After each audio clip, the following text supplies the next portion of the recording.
இப்போ நான் பேசிகிட்டு இருக்கிற இந்த நேரத்தில் தமிழ்நாட்டில் இருக்கிற நம்ம யாருக்குமே ஓட்டு போடுற உரிமையே இல்லைன்னு சொன்னால் நம்புவீங்களா? நான் நீங்கள் உட்பட யாருக்குமே அது இல்லை. எல்லாருக்கும் வணக்கம். இந்திய அரசியல் சாசனம் நம்ம தமிழ்நாட்டில் இருக்கிற எல்லாருக்குமே கொடுத்துருக்கிற உரிமையில் ரொம்ப ரொம்ப முக்கியமானது ஓட்டிங் ரைட், வாக்குரிமை. ஒரு மனுஷன் உயிரோடு இருக்கான்றதுக்கு அடையாளமாக இருக்கிறதுல அவனோட ஓட்டுரிமை ரொம்ப முக்கியம். அதனால தான் voting is not only our right but also our life. ஒரு முக்கியமான விஷயத்தை பற்றி இப்போ நான் உங்ககிட்ட ஷேர் பண்ண போகிறேன். இது நான் ஃபஸ்ட்டு கேள்விப்பட்ட உடனே எனக்கே ரொம்ப ஷாக்கிங்காக தான் இருந்தது. இப்போ நான் பேசிகிட்டு இருக்கிற இந்த நேரத்தில் தமிழ்நாட்டில் இருக்கிற நம்ம யாருக்குமே ஓட்டு போடுற உரிமையே இல்லைன்னு சொன்னால் நம்புவீங்களா? நான் நீங்கள் உட்பட யாருக்குமே அது இல்லை. நான் பயமுறுத்துறேன்னு நினைக்காதீங்க, அதுதான் நிஜமும் கூட. கொஞ்சம் ஏமாந்தால் நம்மளை மாதிரியே இன்னும் லட்சக்கணக்கான பேருக்கும் இதே நிலைமை தான். ஓட்டு போடுற அந்த உரிமையே இல்லாத மாதிரி ஒரு நிலைமை வந்தாலும் வரலாம். இதுக்கு மெயின் ரீசன் அந்த எஸ்ஐஆர், ஸ்பெஷல் இன்டென்சிவ் ரிவிஷன், சிறப்பு தீவிர திருத்தம். இப்போது இந்த எஸ்ஐஆர் நம்ம தமிழ்நாட்டில் எப்படி ஒர்க் ஆக போகுது? கடந்த ஜனவரி மாதம் எடுத்த அந்த கணக்கெடுப்பில் 6,36,00,000 வாக்காளர்கள் நம்ம தமிழ்நாட்டில் இருக்கிறாங்க. ஆனால் அவங்க யாருக்குமே இந்த ஓட்டு போடுற உரிமையே இல்லை. அந்த பிஎல்ஓன்னு சொல்லுவாங்க, பூத் லெவல் ஆஃபீஸர்ஸ், வாக்குச்சாவடி நிலை அலுவலர். அவங்க தான் வீடு வீடாக போய் அந்த ஃபார்மை கொடுப்பாங்க. அதை நம்ம ஃபில்அப் பண்ணி கொடுக்கணும். அதை தேர்தல் ஆணையம் அதை எடுத்துகிட்டு போய் அதை ஸ்க்ரூட்டினைஸ் பண்ணி அது எல்லாமே கரெக்டாக இருக்கான்னு செக் பண்ணி பார்த்ததுக்கப்புறம் அந்த வாக்காளர் பட்டியலை வெளியிடுவாங்க. அந்த வாக்காளர் பட்டியலில் நம்ம பேர் இருக்கணும், அப்போ தான் நம்மளால் ஓட்டு போட முடியும். அந்த புது பட்டியல் வர்ற வரைக்கும் நம்ம வாக்காளர்களான்றது அது உறுதியே செய்ய முடியாது. இன்கேஸ் அந்த புது பட்டியலில் நம்ம பேர் இல்லைன்னா அது ஒரு தனி ப்ராசஸ், அது ஒரு தனி ஃபார்ம், அது ஒரு தனி கிளைம்ன்ற மாதிரி அது ஒரு வேறு வேலை. ஸோ இந்த மாதிரி நிறையா சிரமங்கள் குழப்பங்கள் இருக்கிறதுனால மக்களுக்கு இது மேலே ஒரு கன்ஃபியூஷன் ஒன்று இருக்குது. இது என்ன வெரிஃபிகேஷனா இல்லை ஒரு மறைமுக ரீரெஜிஸ்ட்ரேஷனா இல்லை இது ஒரு நியூ ரெஜிஸ்ட்ரேஷன் மாதிரியே தானா அப்படின்ற மாதிரி நிறைய கன்ஃபியூஷன் இருக்குது. அவங்க செய்ய வேண்டியதெல்லாம் ஒன்று தான்.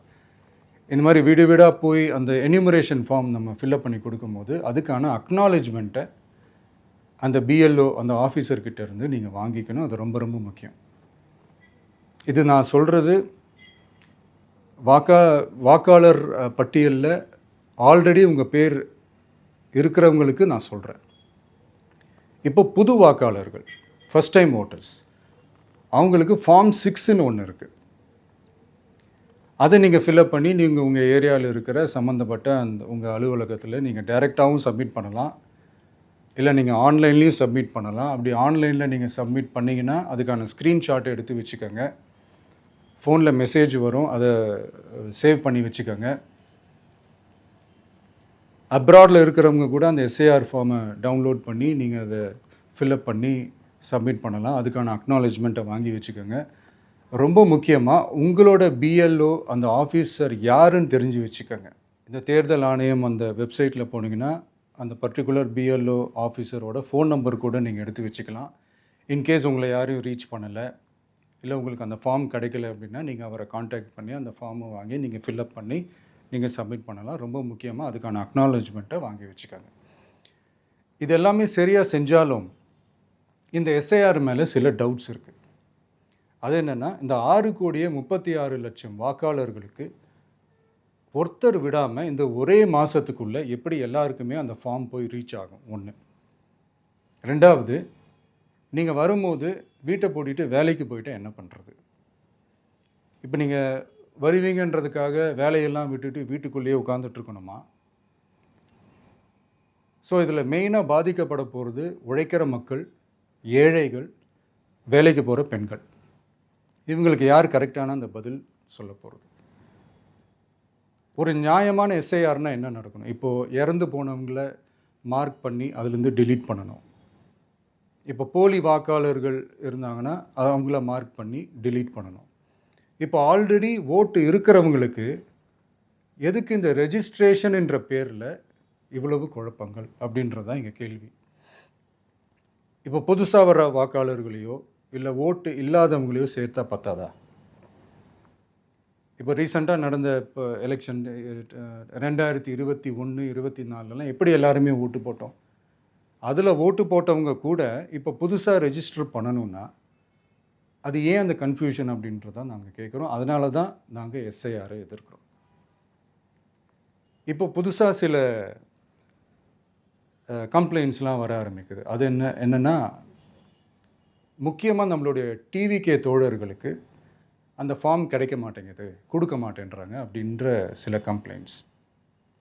இது யார் பண்ணுறாங்க அப்படின்றது நான் தான் சொல்லி தெரிய வேணும்னு ஒன்றும் அவசியம் இல்லை உங்களுக்கு.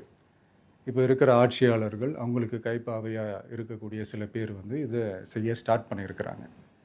அதனால் மைடியர் வர்ச்சுவல் வாரியர்ஸ், இதை வந்து சாதாரணமாக எடுத்துக்காதீங்க. இது எல்லாருக்குமே அந்த ஃபார்ம் போய் ரீச் ஆகணும். இதில் ரொம்ப உறுதியாக இருங்க. அதையும் மீறி உங்களுக்கு அந்த ஃபார்ம் கிடைக்கலன்னா இருக்கவே இருக்கும் ஆன்லைன். தேர்தல் ஆணையம் அந்த வெப்சைட்டில் போய் அந்த ஃபார்மை டவுன்லோட் பண்ணி நீங்கள் ஃபில்அப் பண்ணி சப்மிட் பண்ணலாம். உங்கள் வீட்டில் இருக்கிறவங்களுக்கு நீங்கள் செஞ்சு கொடுங்க, பக்கத்து வீட்டில் இருக்கிறவங்களுக்கு செஞ்சு கொடுங்க, தெரிஞ்சவங்களுக்கு, தெரியாதவங்களுக்கு, பழகினவங்களுக்கு, பழகாதவங்களுக்கு எல்லாருக்குமே நீங்கள் தயவு செஞ்சு கொடுங்க. அண்ட் ரொம்ப முக்கியமாக நம்ம ஜென்சி கிட்ஸ், நம்ம ஃபஸ்ட் டைம் ஓட்டர்ஸ், நம்ம புது வாக்காளர்கள், நம்ம நண்பா நண்பிகள், அவங்க ரொம்ப கேர்ஃபுல்லாக இருக்கணும்.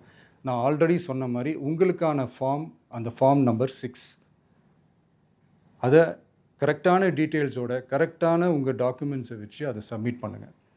ஏன்னா வரப்போகிற தேர்தலில் நீங்கள் தான், அந்த ஜென்சி வாக்காளர்கள் தான் மிக முக்கியமான ஒரு ஃபோர்ஸ் அப்படின்றது எல்லாருக்குமே தெரிஞ்ச ஒரு விஷயம். அதனால் உங்களை டிஸ்டர்ப் பண்ணுறதுக்கு, உங்கள் பேரை அதில் இன்க்ளூட் பண்ணாமல் செய்கிறதுக்கு என்னென்ன வேலைகள் செய்யணுமோ, என்னென்ன தில்லுமுள்ளு வேலைகள் செய்யணுமோ எல்லாமே அவங்க செய்வாங்க. இது நமக்கு எல்லா திசையிலையும் எல்லா பிரச்சனைகள் கொடுத்துட்டு தானே இருக்கிறாங்க. அது டிஃபால்ட்டாக நடந்துட்டு தான் இருக்கும். அது ஒன்றும் பண்ண முடியாது. ஸோ அந்த மாதிரி ஓட்டு போடுற விஷயத்துலேயும் அவங்க என்ன உத்தரமராக மாறவா போகிறாங்க?